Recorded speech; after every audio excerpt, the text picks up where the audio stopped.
What if I told you that the key to building momentum in real life is hidden in a pixelated video game about punching trees? And if you're wondering what I'm talking about, I am referring to a popular game called Minecraft, which I hear about all the time from a lot of my in person clients. A lot of the people that work with me tend to be a little bit more introverted, although I work well with extroverts as well. But I learn all about video games from them. And for today's solo podcast episode, I kind of wanted to dive into the correlations, some of the crossover between a game like Minecraft and pursuing your goals with fitness, nutrition, mindset, even the career stuff that sometimes I talk about.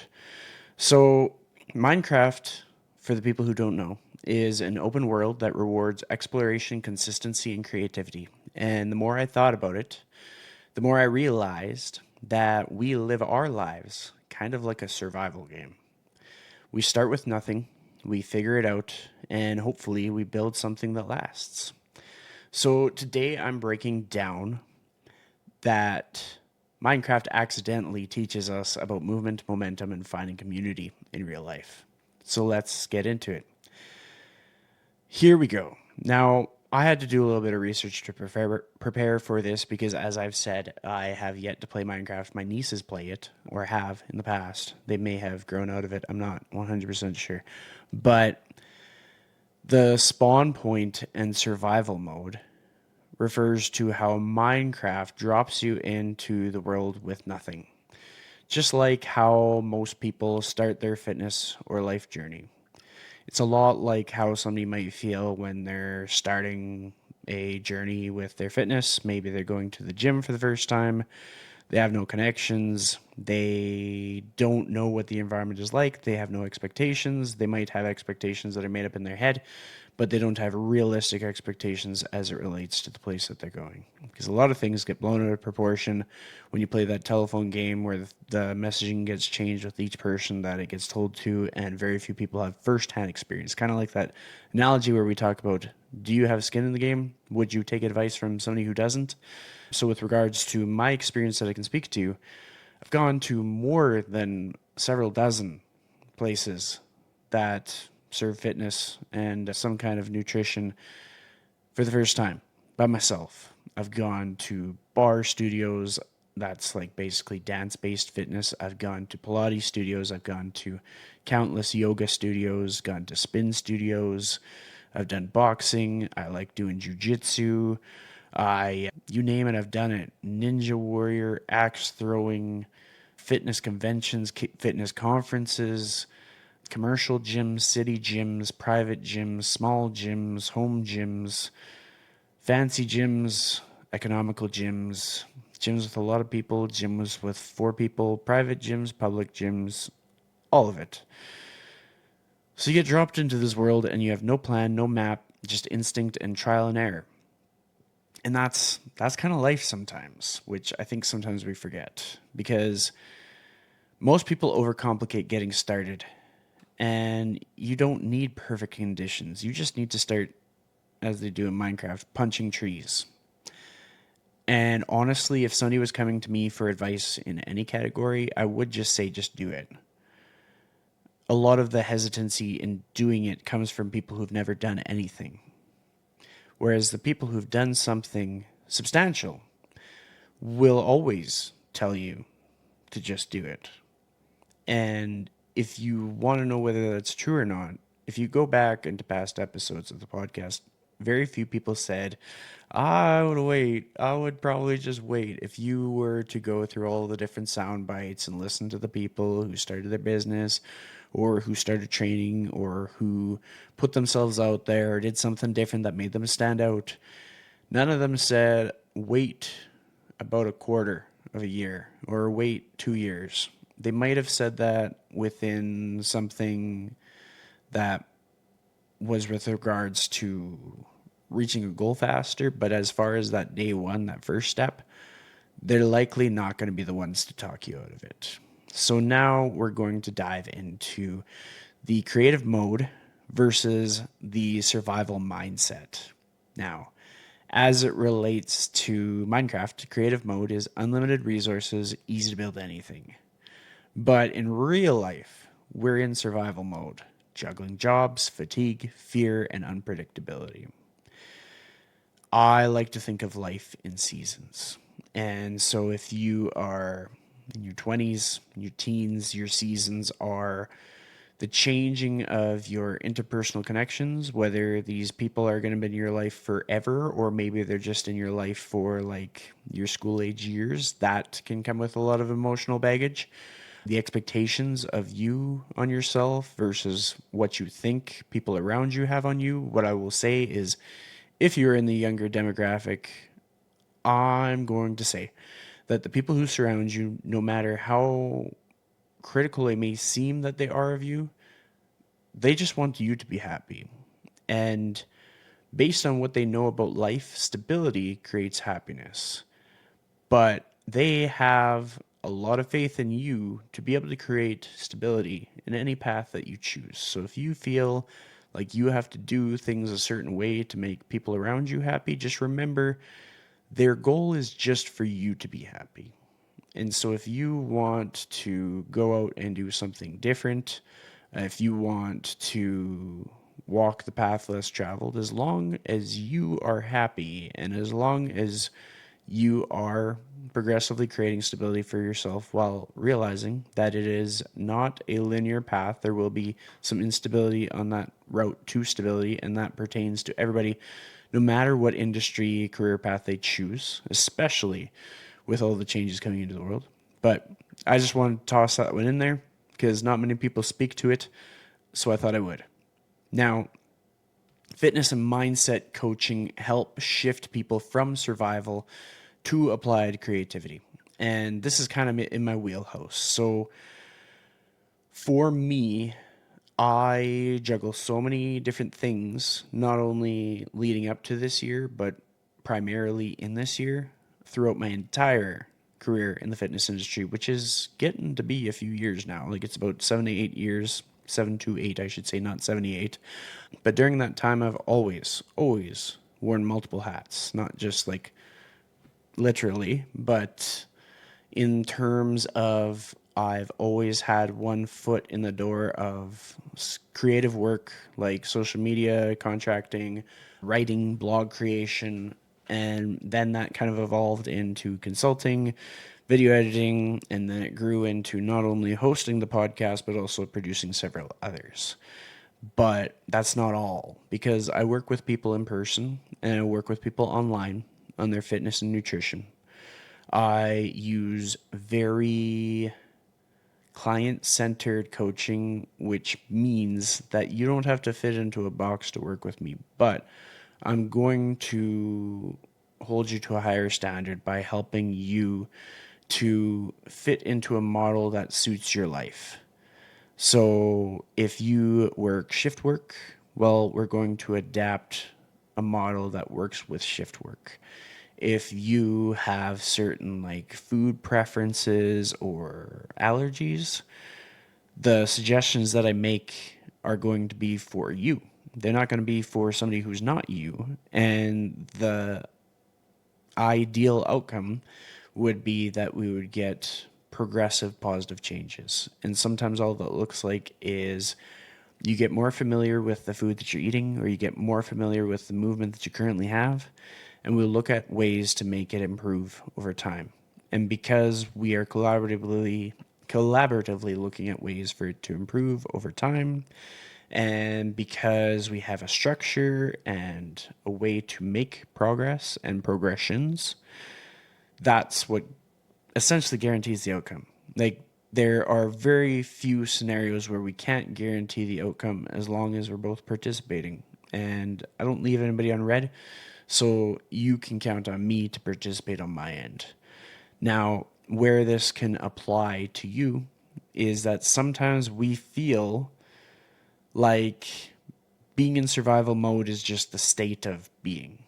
And we kind of lose sight of how society has changed over the years, where in the past you simply needed to have a sense of purpose, you lived that out, and then for a majority of your life, you were able to do some of the things that enrich life the most. being able to do stuff with friends and family, doing activities outside just because that's what you like to do, not because you needed like a time filler or because somebody told you to or because corporate recommended it. Like now, a lot of things are out of obligation. In the past, it was more sort of a deep sense of purpose. People showed their kids how to do athletic things because that's how the kid would learn. And now we're kind of thinking like the kid's going to learn off YouTube or they're just going to magically like be able to do it, or maybe we need to put them in with some other system or structure so that they can learn in that way. But I like first and foremost, I will say it takes like a village to support anybody, whether they are a young person or someone in their 40s starting a business, whoever it is, it takes more than one person. But I will also say that the more that you can find ways for you to lead by example, the more that ripple effect is really, really powerful.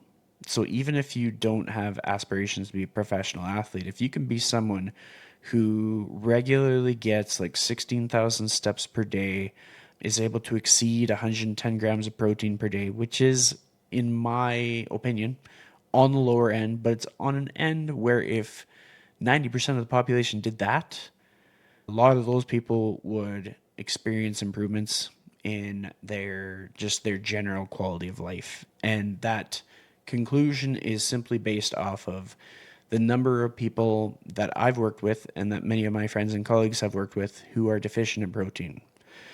Now, the caveat there is to get sufficient protein, the best way to do that is through whole foods, because not only does that get you better nutrient quality, but also in a roundabout way, like if I had to get, let's say, 200 grams of protein, which is generally my target that I have to aim for, I'm not only going to get that from like meat based protein sources, I'll also use some dairy based protein sources, and then I will look for vegetables and legumes and nuts and stuff that are higher in protein. Not as my sole source of protein, but they would double as like my source of healthy fats, my source of fiber, my source of carbohydrates, because that's what kind of balances out that whole macronutrient profile. But to get us back on track, when we're thinking about this through the lens of Minecraft, let's talk about stacking small wins. So blocks become castles. You start with something small, you add it up, add it up, add it up, and it becomes something bigger. And it's easier to visualize in a video game, but the same is very much true in life. For me, like my whole mantra, my during my fitness training career has been to be less dumb. It has been nothing more glamorous than that because I was so concerned about being good enough for like my colleagues and earning the respect of my clients and retaining people, like making sure that they didn't feel like I was ripping them off or that they had been swindled, but that they were being served for whatever period of time that they needed my help, that they hired me for. And even in some cases, like if I can be helpful to people beyond that period of time, even if it's just as being like a warm connection that they know that they can always reach out to, that's valuable to me as well. So Minecraft rewards small, consistent actions block by block. And I think when you're pursuing a fitness or nutrition goal, in some way, shape, or form, you should do that as well. The thing to be mindful about is that a lot of people will correlate a reward with like a food based treat. And that can work, but it can only work if the treat that you are choosing most often aligns with your nutrition goals. So if my reward for a daily win was always going to be a donut, I should say, the donut would not align with my food-based goals because I would not be able to reach my protein goal based on the calorie footprint unless I made some kind of like amazing protein based donut. But even then, I might be deficient in fiber. There's a lot of factors to look at, and so then we have to do big picture thinking. And so then instead of rewarding yourself with food, what if you reward yourself with experiences? One of my favorite parts of the day is when I get to connect with people. And depending on the season of life, depending on the context, who I connect with can change. So on every given day, I'll usually keep tabs of the people that I work with online, the people that I help, the people that I collaborate with, everybody that I'm connected to in some context. So without that, I would feel a little bit empty. But I wouldn't say that that is the thing that makes things look different. It's sort of like one of those baseline connections. So maybe that wouldn't be the win. But maybe the win would be a rare connection, a reconnection, maybe getting together with an old friend that you hadn't seen in a long time and you put it off for a while. Like I have some close friends where we have like quarterly visits or like once every 6 months or in some cases once every 2 years. But they're some of the best people that I know. And so if I reconnected with them, that would feel like a reward. Even if it was like over like a video call, which it's funny with how tech inclined that I am and with how I do video calls so much for work, I don't do them as much when it comes to the work or just my interpersonal communication personally. So if you're looking for a way to celebrate a small win, maybe connecting with somebody who is important to you. Maybe it could be sort of celebrating yourself by strengthening a skill or adding to like your repertoire for what helps you enhance a skill. This is twofold. So if you want it to cost nothing and you want to enhance a skill, then you commit to volunteering. But you choose volunteering that's fulfilling to you. And through that, it could be like your little reward. But if that's not how your brain works, the way that you could reward yourself for a small win while also enhancing a skill could be that you practice your skills at music or at language. Maybe you've accomplished a big win and you practice a few lessons on Duolingo, and that's your reward because we don't always have time for these things. So maybe making time for those things would be the thing. And if you're thinking, why would I make time for that? For the exact same reason that a lot of people make time to go get ice cream or to get a donut, etc., etc. One thing isn't better than the other. One is more strategic than the other as it pertains to your lifestyle goals. And it doesn't mean that you can't do both at some point in your life. It just means that you have to be strategic as to where and when you place those things. So if you leave the doors wide open to having a food item every single time you have a win, then there's no control of your outcomes. If you have it be that when you see friend blank, that's when you get a donut and you don't worry about which donut you got, you don't worry whether you got one or two, that puts some constraints that helps you stay on track.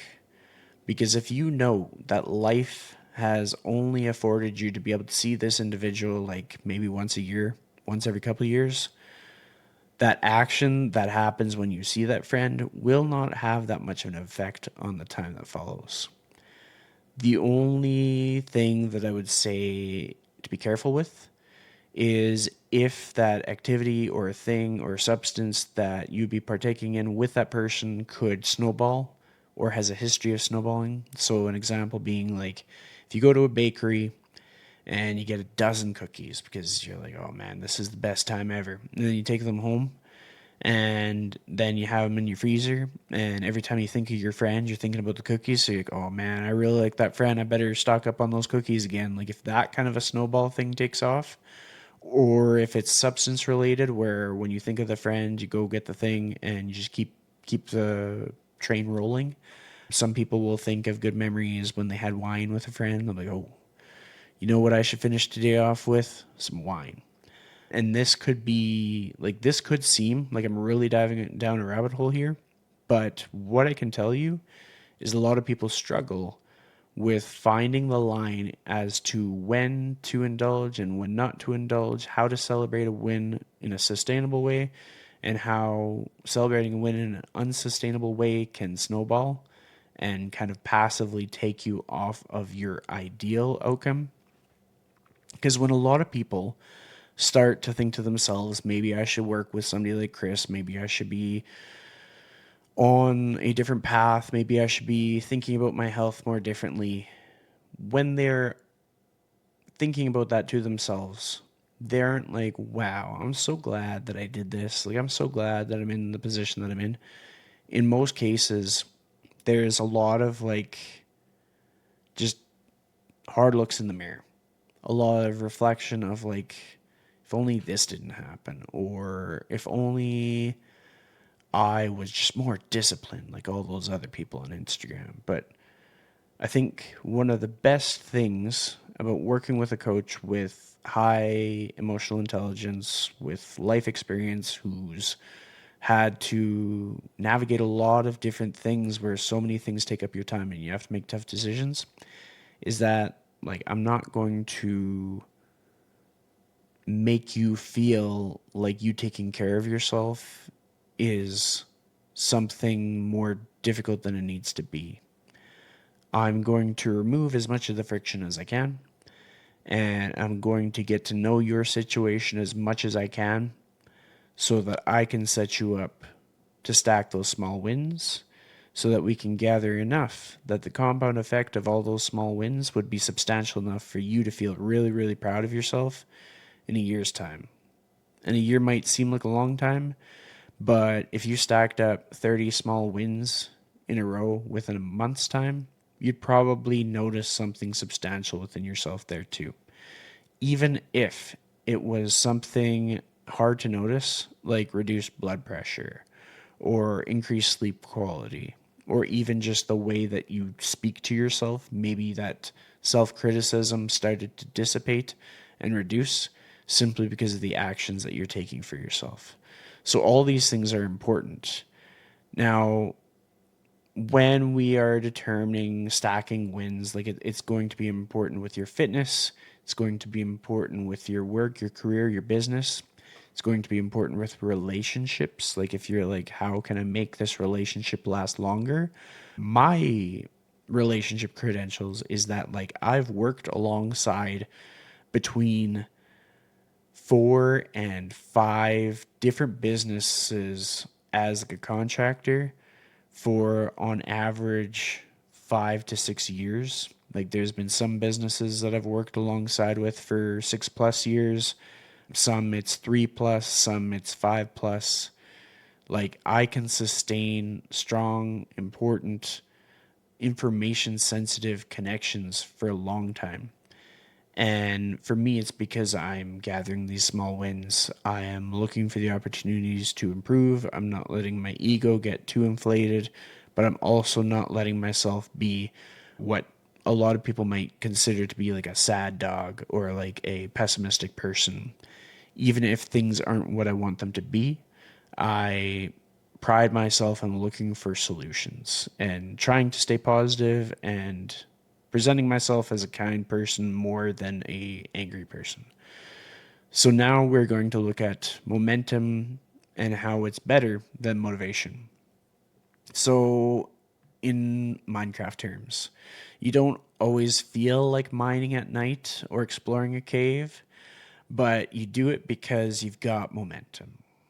And the same is true for showing up to 5 workouts a week or meal prepping throughout the week. And here's the thing with meal prepping, a lot of people are used to the idea of seeing all those containers laid out on the counter and it's all impressive and they're green and they're color coded and it's like, wow, I can't do that because that seems way too meticulous and I don't own those containers. This is a real life perspective on what meal prep can look like, and a term that's been used by one of my colleagues and friends, Dr. Joy Munoz. He called it meal batching, I believe. And that's something I've used as well, but since I heard him coin the phrase, I wanted to give him credit. And essentially what that is let's say you have like a beef roast and some roaster chickens and like a fish. Like you'd cook each of those and maybe you'd portion them up, but then they'd be kept in their own separate containers. So you're not quite assembling the meal yet. You're putting the components of the meal, you're making sure that they're prepared. So then next up, maybe you would either purchase some prepped vegetables. They could be frozen, they could be those pre-cut ones you can get if you're fancy. If you want to get the freshest ingredients and be as economical as possible, maybe go to the farmer's market or maybe have a garden. But no matter what you're doing, you would make it easier to consume those later. So maybe you'd prep a bunch and put them in a container, or maybe you just have them at the ready. Like a bell pepper, that doesn't take too long to chop up. Cucumber, that doesn't take too long to chop up. So not everything has to be difficult. And then for things like rice or pasta, you're probably going to have like something like a rice cooker for rice. So that can kind of be working in the background. For pasta, you could, I mean, there have been times when I've pre-cooked a whole bunch and then I reheat it and I eat it that way. A lot of people will think that is terrible. That's just a thing that I've done. If you want to be kind of by the book, if you have any Italian background, if you have Italian background, I've been told do not snap the spaghetti in half. You leave that alone. You let it just sit where it's hanging out of the pot, and as it gets more and more cooked, the rest will fall into the pot. Everything is fine. Don't snap it. They will get mad. For context, I have no Italian heritage that I know of, so this is why I get things wrong sometimes. But regardless, as you are prepping meals, just know that it doesn't have to be like you don't have to look like you are a meal prep business. You can if you like to. If you really are just bottlenecked for time, there's a lot of really good meal prep businesses out there. None of them sponsor this show, so I won't shout any of them out. But if somebody's listening, you can connect with me and maybe you can sponsor the show. But what they do is, in a lot of cases, they're able to keep a pretty good, like, price list. So if you were to buy all the ingredients and make it yourself, it would be close to equivalent, if not just a little bit cheaper than doing the meal prep company. And so sometimes for the amount of time that it would take you to meal prep, it can be worthwhile for you to get somebody else cooking all your meals, sending it to you to your front door, and then you just reheat it and you're good to go. The other thing that I like to factor in with this stuff is like if you're really struggling to stay on track and you've done everything in your environment to get things right. So, like, you've removed the impulse food decisions, you've removed any of your net negative vices that you might lean on, and you've just made your house just like a sanctuary of good decisions. But then when you go to cook, you struggle with like portion sizes, you overthink like how do I do this, and then you start to cave, then you're ordering in. If all these things were the reason that you weren't making progress, having a subscription with a meal prep company that's able to align their meal selections with your macronutrient range, or maybe in some cases they can get it right down to the specific target, could be the best decision that you made. And maybe that little bit of an investment could compound to a lot of big wins, because then all you have to focus on is increasing your movement and incorporating some strength training, resistance training. And for a lot of people, body weight is going to be humbling enough that you could spend at least a month on that, and then you could progress it to resistance. And people will think, what kind of weights do I need to get? If you are overthinking it, consider using a bag of flour. Consider using like a water jug that they put on those water coolers. Like, you don't necessarily have to have like investing in fitness equipment as the reason that you can't start. Sometimes it's just a matter of looking for the things that do the same thing, but not conventionally. So you have an 8 pound dumbbell at the gym. Look around your house for what you can hold with one hand that's 8 pounds. That could be one of those Stanley jugs, like if you can hold on to that good. That could, and granted, those are probably not a full 8 pounds, but you get the idea. Look for the heavy things around the house before you worry yourself with having to get the equipment. And on the other hand, if you're like, oh, I just don't have the money or the budget for all this fitness equipment, remember that there are some gyms that are maybe $20 to $50 a month for the membership.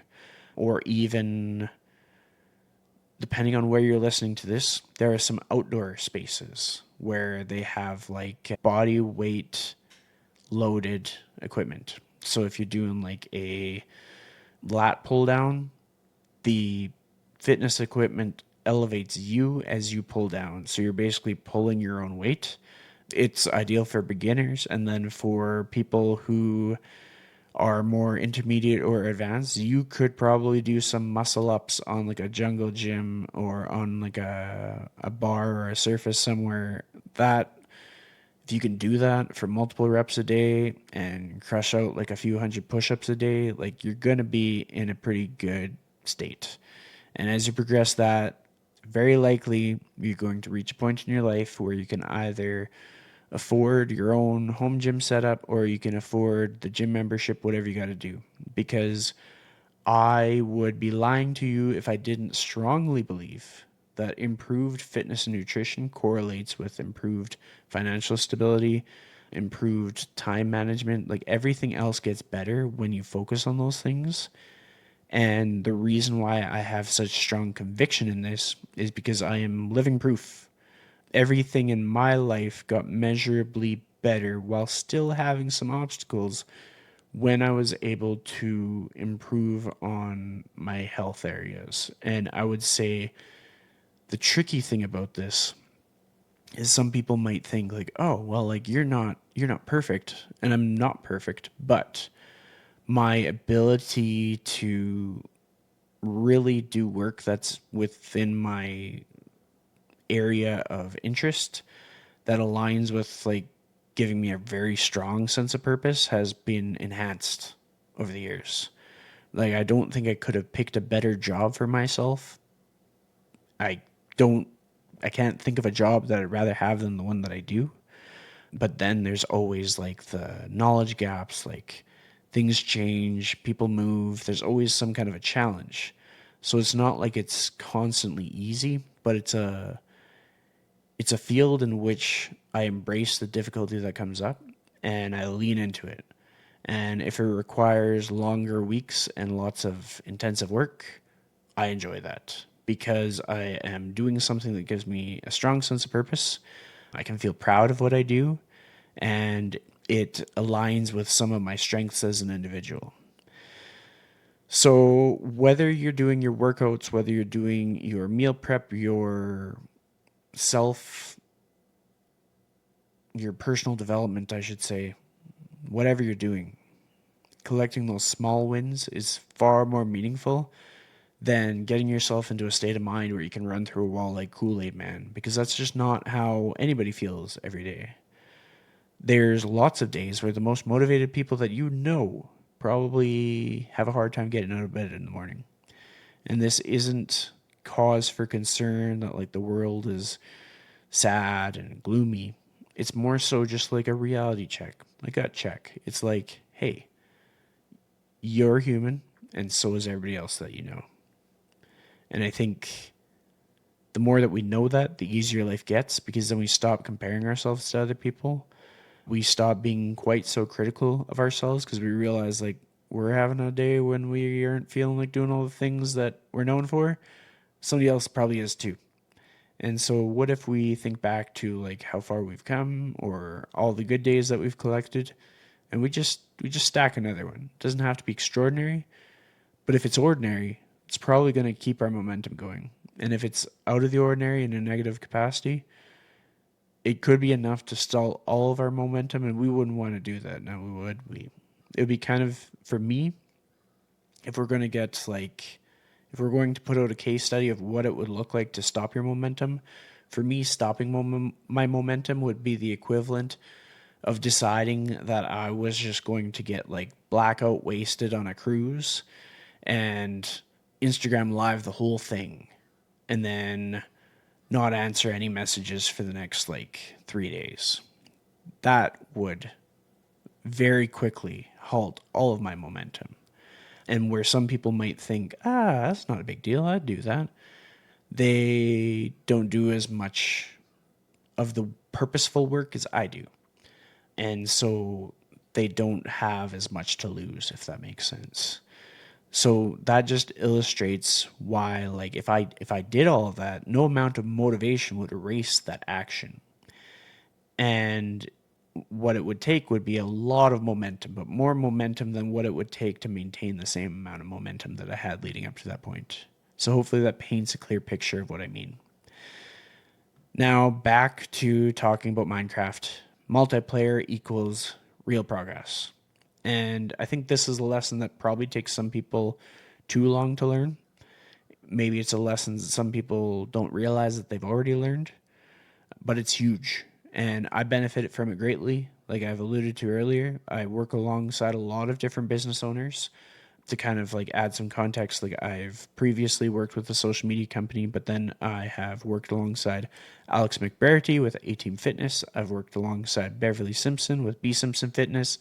I produce a podcast for Andrew Coates. I've just recently started producing a podcast for Jay Croft.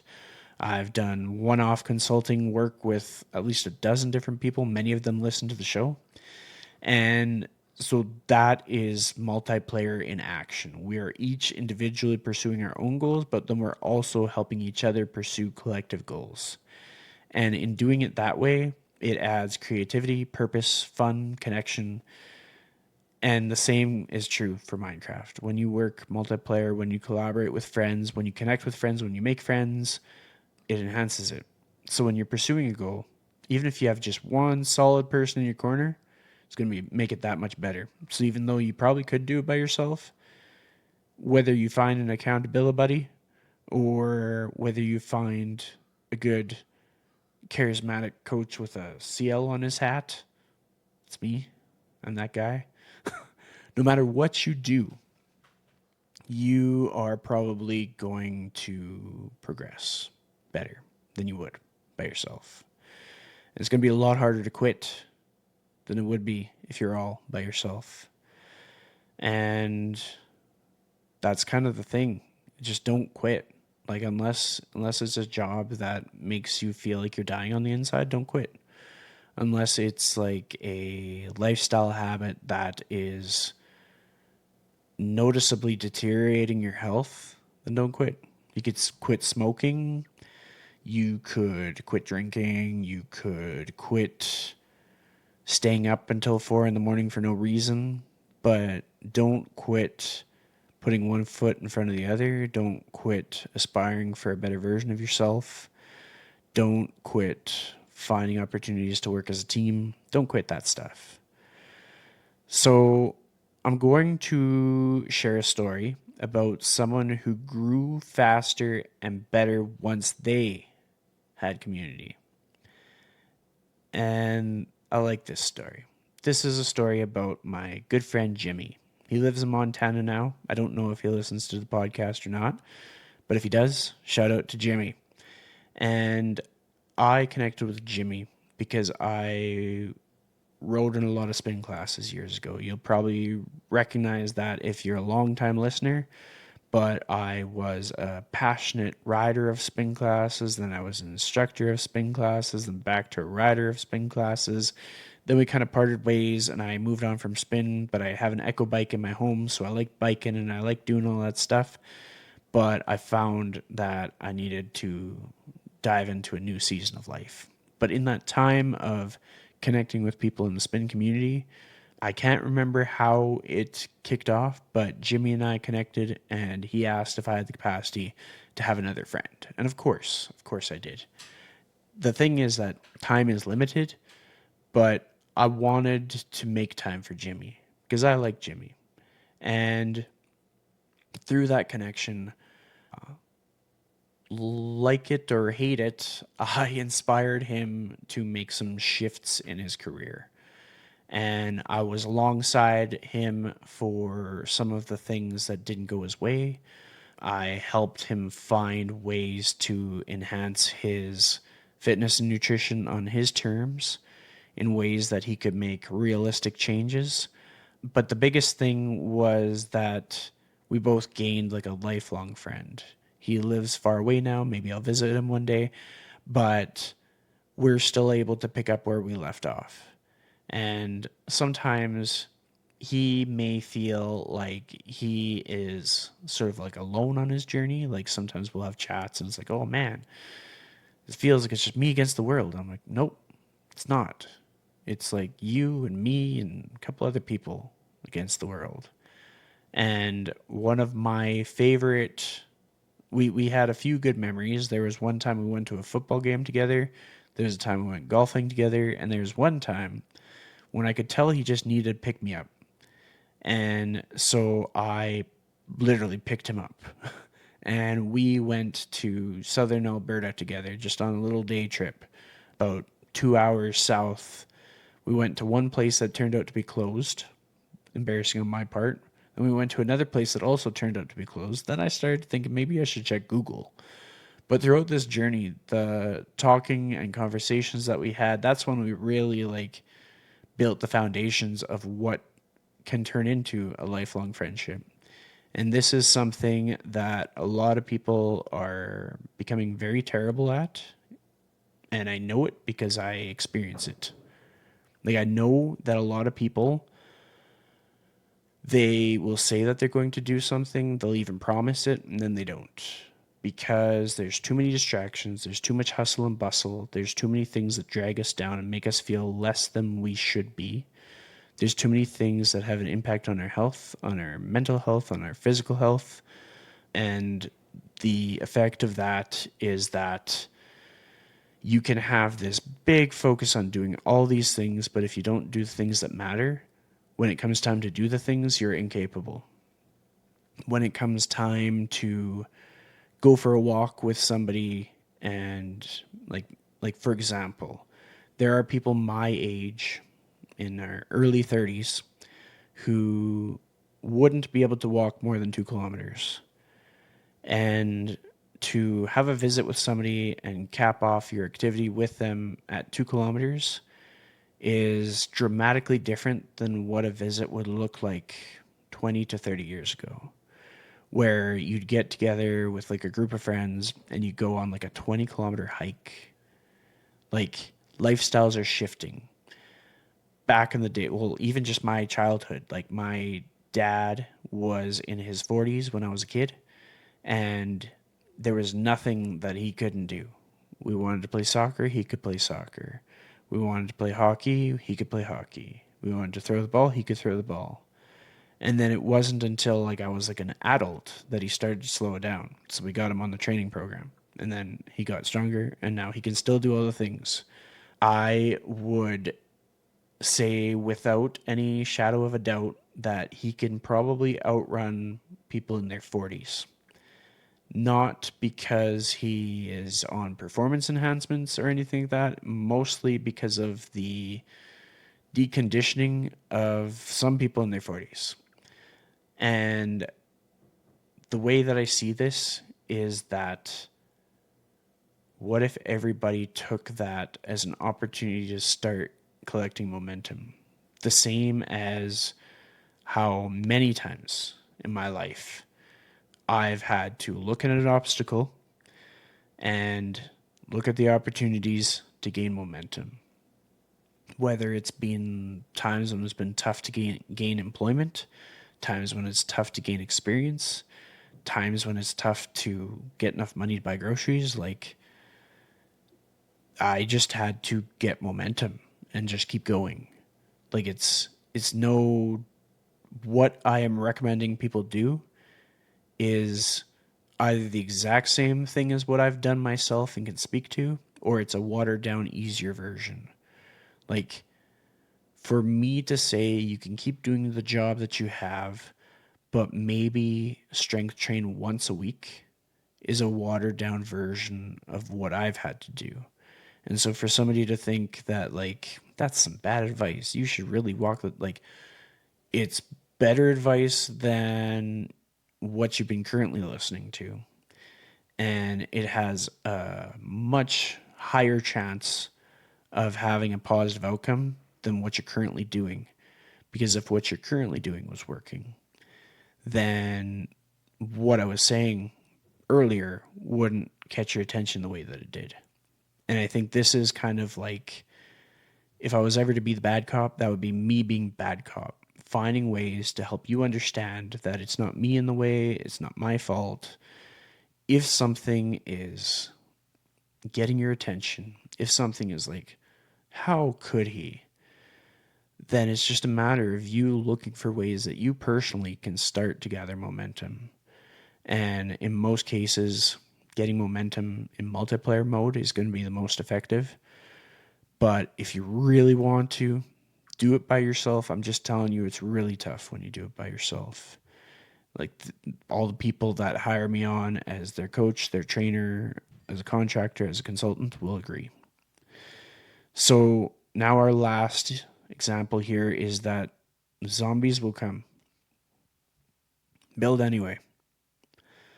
Like I can tell you lots of things that have been setbacks for me. Gym closures, both like the prior to COVID closure and the COVID closure, working for companies that just laid me off because they hired too many people, or applying for work and not being experienced or qualified enough, or having a bunch of clients then not having a bunch of clients.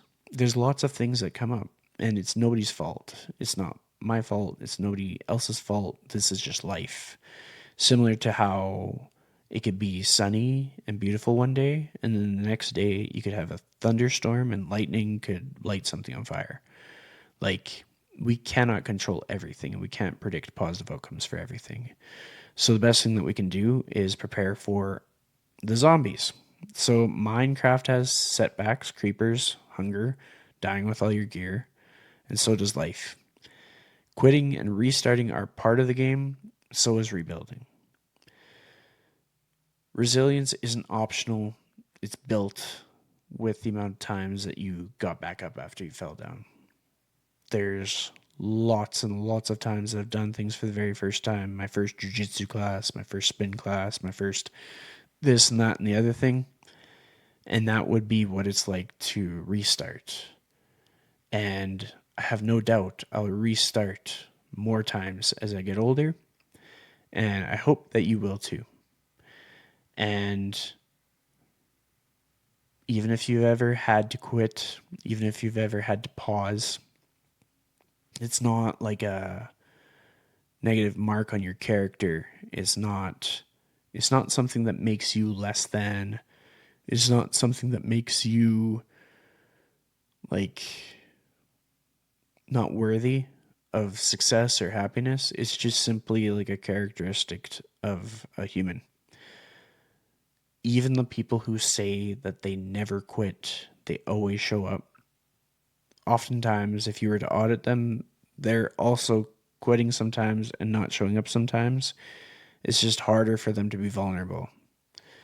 For me, it's easy.